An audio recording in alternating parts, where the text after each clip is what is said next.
Hello, it's Dr. C, and welcome to another episode of Rethinking Church. Now, I'm live on location at the 39th Quadrennial Session and the 40th General Conference of the Christian Methodist Episcopal Church here in the great freedom state of Cincinnati, Ohio.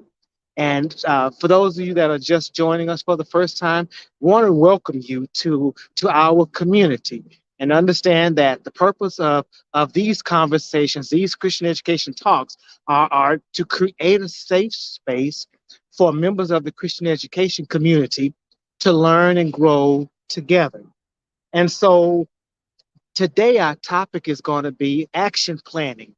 And so we're going to be guided by the question, what makes up an action plan, or what's included in an action plan? But now, before we get started, I want to remind us of our CE Talks norms. That means like, share, invite someone, tag someone, let them know that we're talking about this whole idea of rethinking Christian education. Now, last week we talked about this whole idea of framing up our work. And so this time we're going to talk about what makes up or what should be included in an action plan.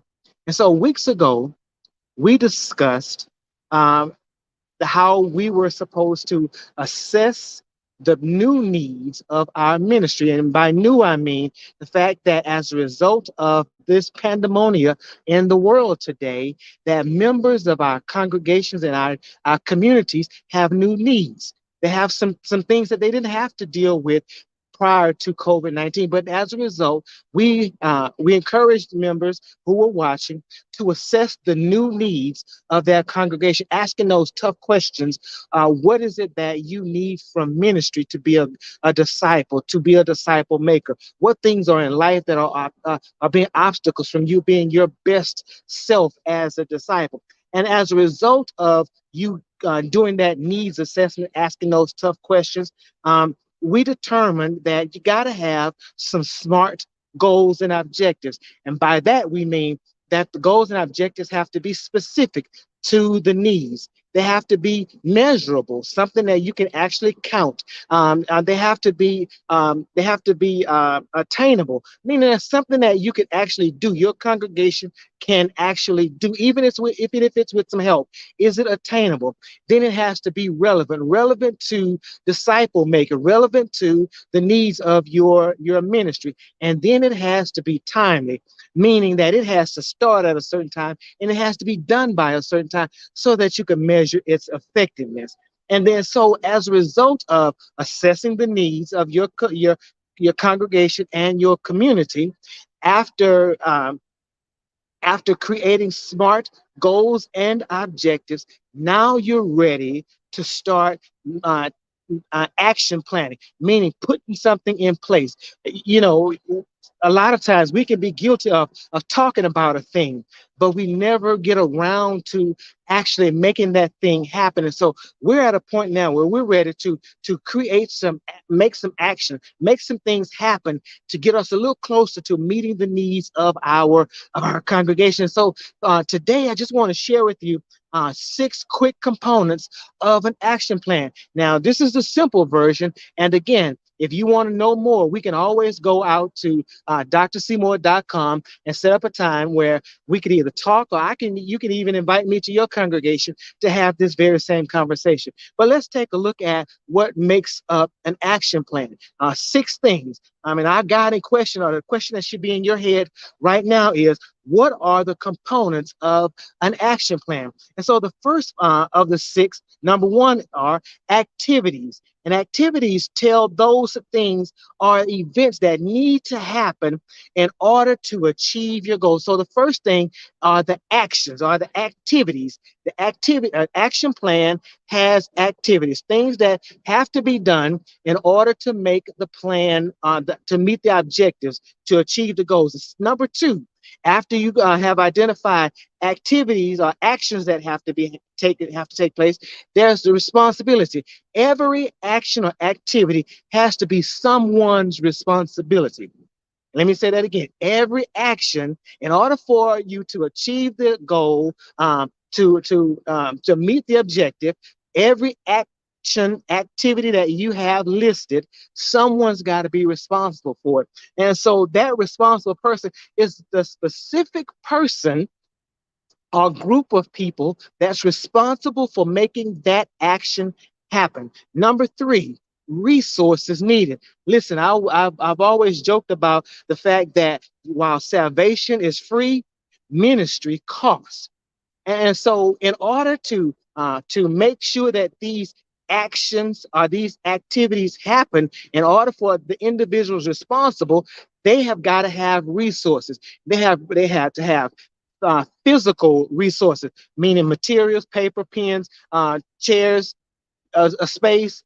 They have to have fiscal or financial resources. Again, some things cost, and then they have to have people resources. And so, for every action, every activity of your action plan, there are activities, persons responsible, resources needed. Number four, every activity has to have a start and an end date.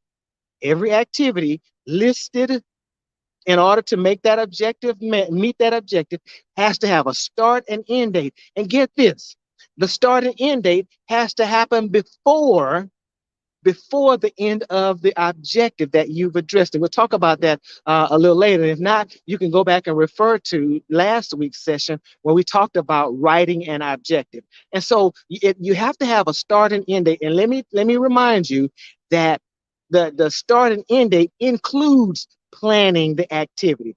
When are you going to start planning? When will you finish this activity? And remember, each activity that you have listed in your action plan has to lead to the success of that goal or the meeting of that objective. And number five, that method of monitoring. And keep in mind that every activity, even though you assigned it to someone and you've delegated, relegated resources to that activity, you've got to have something in place to make sure that that activity is going as it was designed by the person that you delegated that activity to. And so again, you got to make sure there's a way to tell that the activity is taking place as it was designed, when it was designed to take place. And then finally, you've got to have a method of evaluating. You ask yourself, how do we know if this activity did what it was designed to do? How do we know that it was done? So you have some method or some mean of evaluating the actual activity. And at the completion of your action plan, when you've included all of the components of, you have your goals and objective, you've added all of the activities, the steps that you needed to put there, you've assigned it to someone, you've given them resources, they started the activity, each activity, they ended each activity on time, and they did it as it was designed, and you've evaluated, you put your evaluation pieces in. You want to now take a minute, breathe, and ask yourself the question. Now, will this plan really work? You have to ask the questions. Is there really enough resources? Do we have access to the resources we need? If not, what can we do to adjust? Do we have the people that we need? If not, then we have to adjust. And I want you to think about this action plan as though it were a family trip. And we talked about using the same scenario last week.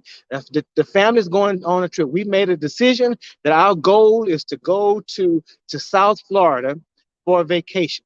That's the big goal.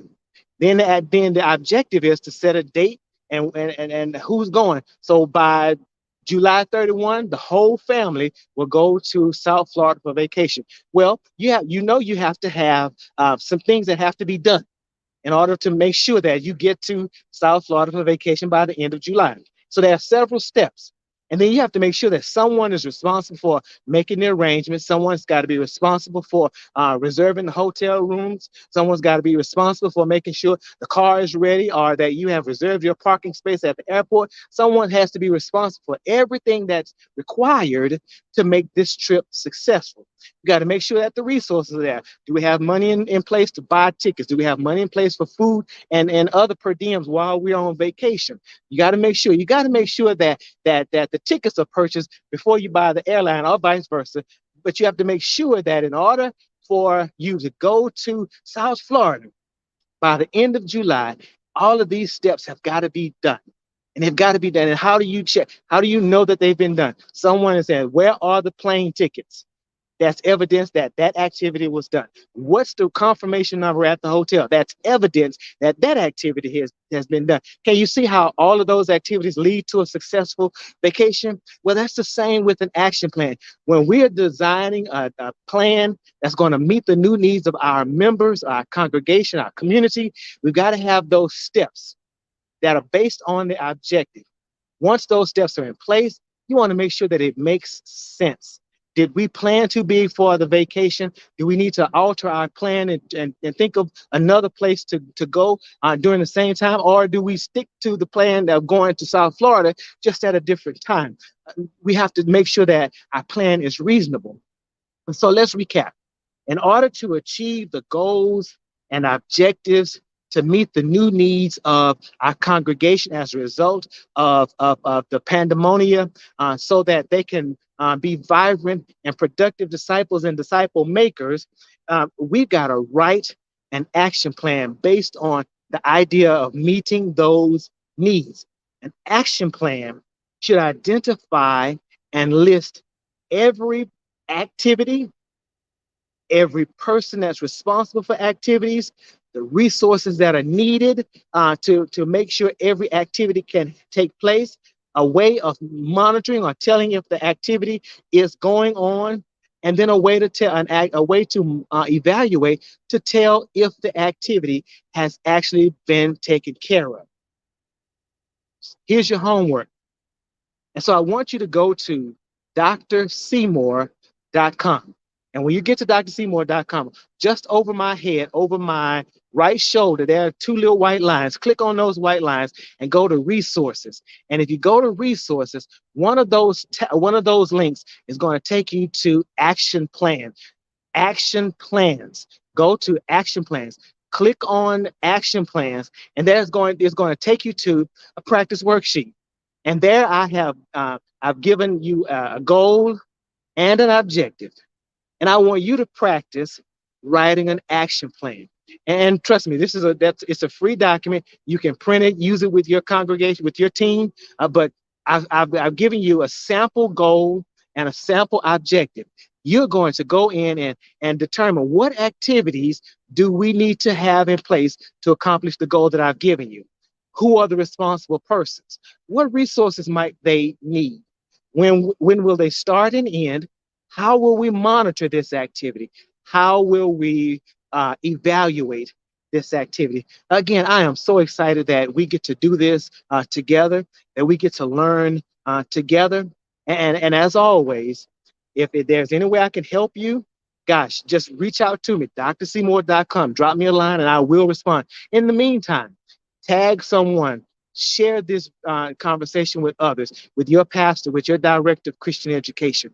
Share it, tell it, tag them, like it, share it, whatever social media things you're supposed to do to let someone know that we are on every Monday, 8 p.m. Central Standard Time, talking about how do we rethink Christian education. Gosh, I've had a great time with you. Until the next time, be blessed. Have a wonderful